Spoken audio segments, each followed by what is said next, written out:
Click the bell icon to get latest videos from Ekeeda.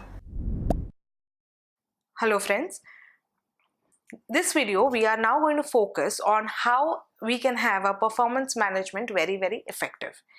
We've been doing certain drawbacks or issues that we face in our organizational performance which screws up our reports. Now we are going to discuss about what can be of best help for all the managers and the employees and the management to help them to get out of their inefficiency and get into effectiveness. Friends, it's known every performance or every organization's performance depends on two major people.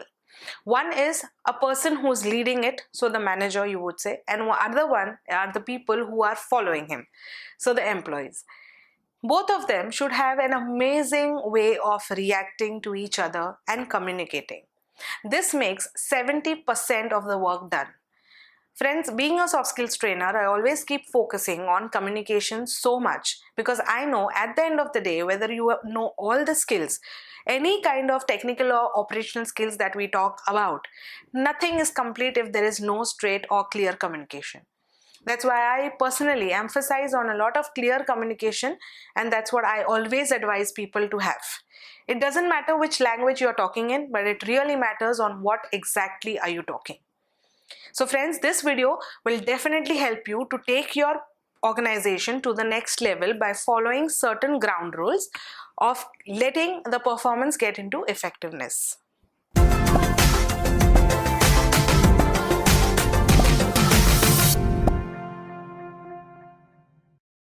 The primary concern of any supervisor is to get the company to its best level and to reach to the targeted goals no matter what is concerned. He puts his 200% heart and soul and blood into that functioning and working for the organization to reach up to that particular goal. If it is a business owner who's doing it, definitely he puts everything into it to achieve his target because that's his target and his goal and his vision and his mission. Suppose if there is a manager who is working towards it, he definitely tries to put his 100% to reach up to that goal, to reach up to that mission, because at the end of the day there are things which are also personalized to him there. Management is professional is what we had done in some videos some time back, but also management is very personal, where each one develops his own personality working in the organization or a brand. So it's not about a job, a 9 to 5 job that we do anywhere, and people taking it in that attitude is extremely wrong. First of all, there is a myth that we are doing a job. It's not a job. It's your own development that you are calculating and adding on to your resume every day, adding on to your profile every day. So it's extremely important for both of them, the manager and the employee, to understand each other and to get things communicated well. We are going to talk about some fundamentals to help you to get organization or your brand to a different level, at least a step better. Effective performance management is a skill which can develop through time, through efforts, through a lot of vision and mission, and through clear communication. The key to progress is keeping the lines of communication open and seeking inputs from your employees. It's very important to not only keep communicating but also be a very good listener. So your communication skills and listening skills should have a lot of effect on the organization. That's how your organization will be more effective. Let's see certain points or certain tips which I can help you out with to help you grow your organization's performance to the next level. The first and the foremost way of getting your performance effective in your management would be review job description. Friends, have you ever gone for an interview? What happens when you go for an interview? When you get a call of an interview and there is an HR or a consultancy who's talking to you, who's discussing about a job opening or a requirement somewhere XYZ place. The first thing you ask her before asking anything is, what is the job description? What do they want me to do in that job? That's how we need to understand that whenever we are talking about any focus on any kind of strategy planning work, it's very important to first be extremely clear in the communication to tell the employees what is the job description that he has to work for. It has to be crystal clear of why is he in that organization. Only when an employee knows what his job is, he will be able to focus and do well. Each position should have a written job description that is updated, and the requirements of the positions keep changing over time. If it is not written, it cannot be done, because many a times even I myself practice to have my to-do list and my prioritizing list in front of me wherever I sit for work. So I have a bench where I sit for work, like a table, like a work table, and then I have a wall in front of me where I pin these two things to make me realize that this is my priority and this is my things to do, and that's how I can focus on it. Likewise, every employee should have these things written in front of them of what exactly are they working for, what is their job description like, what is the to-do list that they have to plan for the job to fulfill, and what is the prioritizing list for which from the to-do list the 1, 2, 3, 4, 5, what are the first 5 most important things that they need to target. Now, this list should also be very effective when it comes to functioning of these jobs. So it's not only to make the list of your job description, it's also what functions do you do in that job, or what exactly is the job role like. Being that, managers also should focus to take review meetings with the employees to help them give again and again a reminder of what exactly their job description is, why are they here for, what is the goal, where have they reached, what more efforts do they need to take. Friends, you must have seen that if you are working in a corporate or you're working in an organization, I hope there are weekly meetings that the managers take with an employee with a particular department. Here, what they do is they have certain missions for this week which has to be accomplished. So they jot down these missions, they jot down certain roles. If the manager is good enough, he is very specific on what exactly he wants the employees to do in this week. Moving ahead, next week, the manager again sits with the employees, and while sitting with the employees, he does three things. One is he focuses on whether the last meeting was fruitful and whether the work has been done. Second is, if the work is left over, what exact work is left and when will it be done. And the third is again a mission for this week target, and then moving ahead next week meeting again.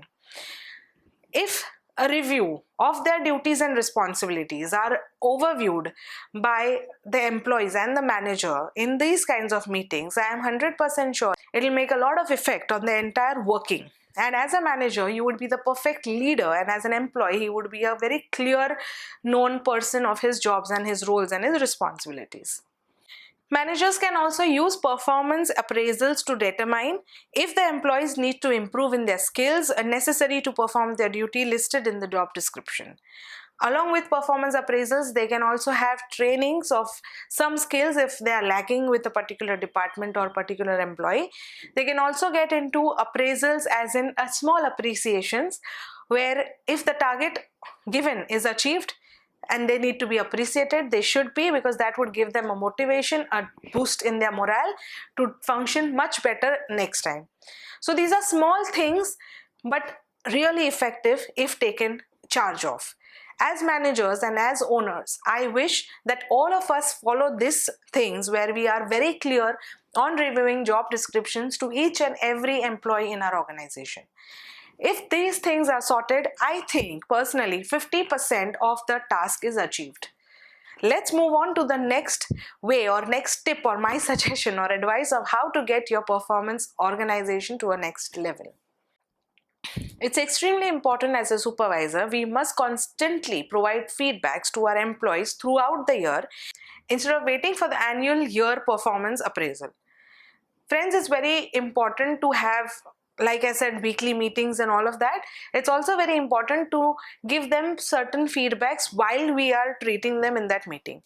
Only by giving them feedbacks rather than barging on the employees, it will help them to focus on what they have not been able to do, which leaves a room for the scope of improvement for their performance.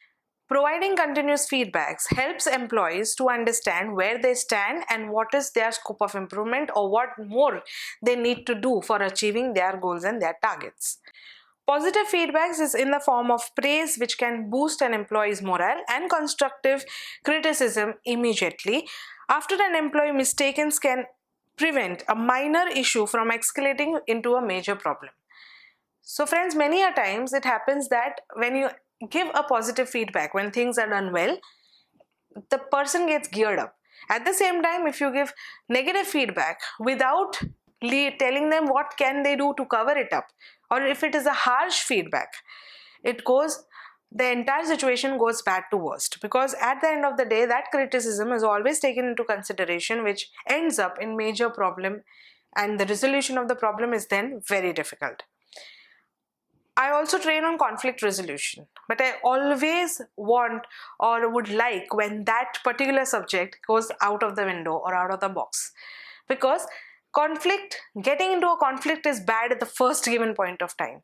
Resolving it is something very difficult. The chance of resolving a conflict is only 20%, but the chance of not getting into a conflict is 80%. Like we say, precaution is better than cure. So why not take precautions rather than facing or heading towards the cure? Feedback should be documented and kept as a part of employees' fillers and future references, such as during the performance appraisal. So whatever feedback given, whatever treatment then got in return, has to be recorded, so that for a manager or for a supervisor, it's very easy to quickly review it and give them the appraisal annually according to whatever goals he has been able to help the company to achieve. The final annual appraisal doesn't really require a feedback, because that's the final goal result that we are sitting on. So when we see after a year that after giving n number of chances to an employee, he is still not able to function well, that's the time we can take certain decisions. But if we do not have weekly, monthly feedbacks or reviews done with an employee, it is then not right to give them an annual feedback, which is then not according to the organization's performance. In fact, we will be late in understanding where they are lacking and where the organization is gone. It would have taken to an organization to such a level where now repairing is very difficult.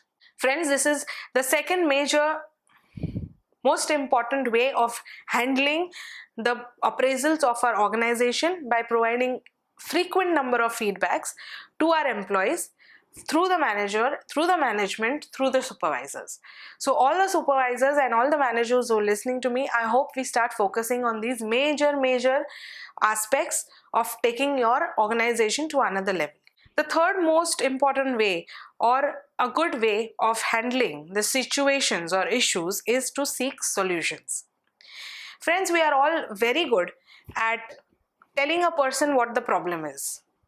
We might get a lot of people in the entire day who will come and who will tell us, okay, this is what your problem is and I think you need to get out of it. But how is something that very less people focus on. Many a times, every individual knows what the problem is. What he doesn't know is what the solution to it. So as managers and supervisors, if we want to see our organization at the next level, it's not important to beat around the bush cribbing what is the problem. It's more than that. It's more important to understand what the problem is and see to it that it is solved as early as possible. If an employee's performance is subpar, take action beyond simply pointing out the problem to the employee, and by telling that employee what is the next step of improvement, how he can improve to get out of that particular situation and that problem. It's not right to only focus on the problems, because that's something that everyone understands. What is difficult to achieve is the solution towards that problem. Work with an employee to come up with a solution for correcting the issues and correcting the problems first of all. Develop an action plan using the input, and meet with that employee periodically to monitor the progress. At the same time, also get back to that employee whenever needed if necessary. Provide positive feedbacks, very important, which helps the boosting of the morale of those employees, which finally helps in improvements whatever of her working or her functioning. And at the same time also, the employee should be told that he is accountable for making certain desired changes. So the accountability once given, or the responsibility once very clearly given to that particular employee, also helps the employee to hold himself responsible, to take that responsibility of the accountability. So two things if done: instead of cribbing, find a solution. Instead of only telling what the person is accountable of, find a way where he is also responsible for desired changes. These two, if also done along with the other two that I had said before, would definitely help to reach your level at least 70% through of what you are today. So all the organizations who have now started studying their performance, I think this is something which we need to inculcate in our blood so that we can help our people to grow and the organization to grow indirectly.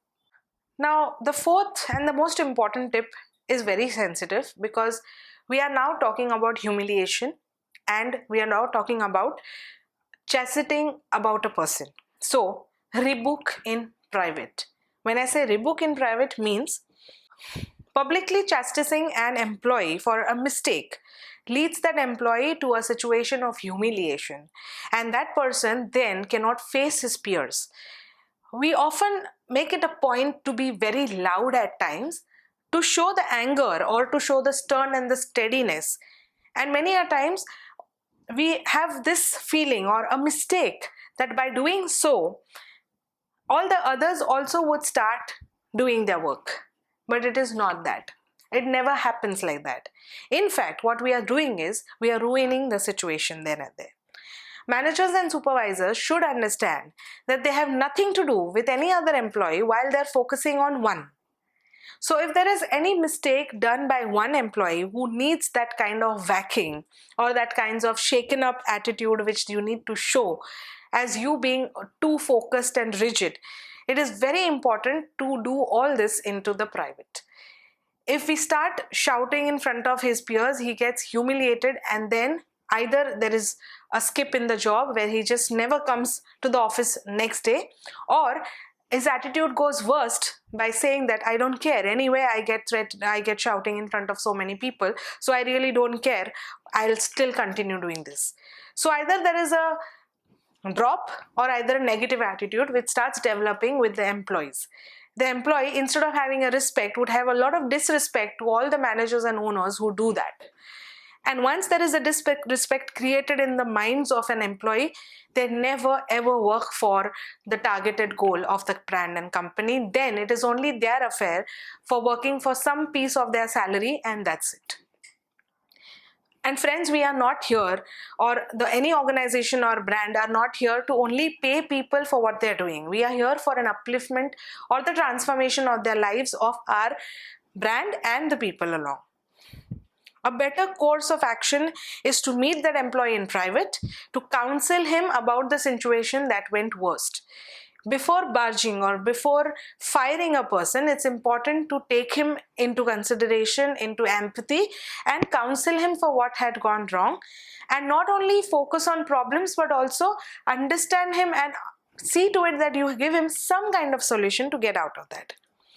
Maintain a calm attitude during the discussion. It's no need to become aggressive. Have a very normal, assertive attitude while we are doing any kind of discussion, and try to avoid turning the situations into argument.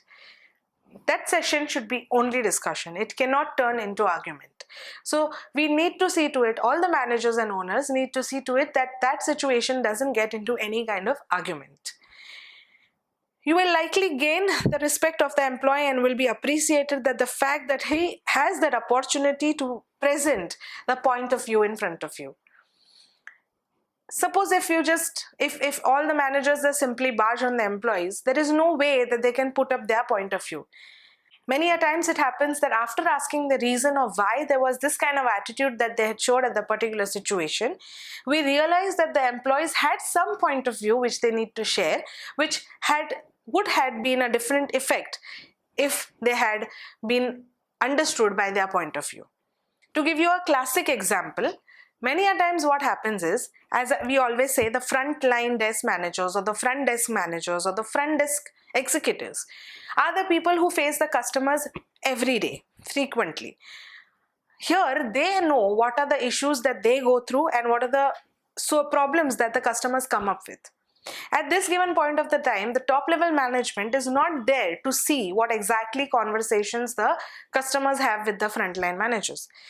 Now, this is a point of view for these people to tell the management what improvements do they want in the organization or brand. Here, many things are doable. And I think it's important to focus on all the doable things because finally they are the brand ambassadors and they are the front face of the brand. So at this particular point of time, if something goes wrong, it cannot always be the employee, it can be the situation as well. And the situation can be also responsible through the management. So a point of view is very important. If the employees are not given a chance to put up their point of view, then there is no way that we can help them or the brand or ourselves to get to a next level. So I think this is very important and a very sensitive issue. We need to rebook all our employees into private and not into public. Friends, there are a lot of small things like this that we can jot and we can add to help our organizations to grow well.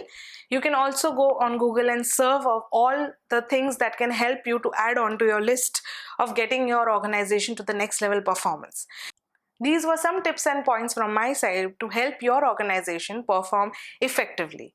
Thank you so much for watching this video. Please stay tuned to our channel and keep subscribing to Ikeda. Thank you.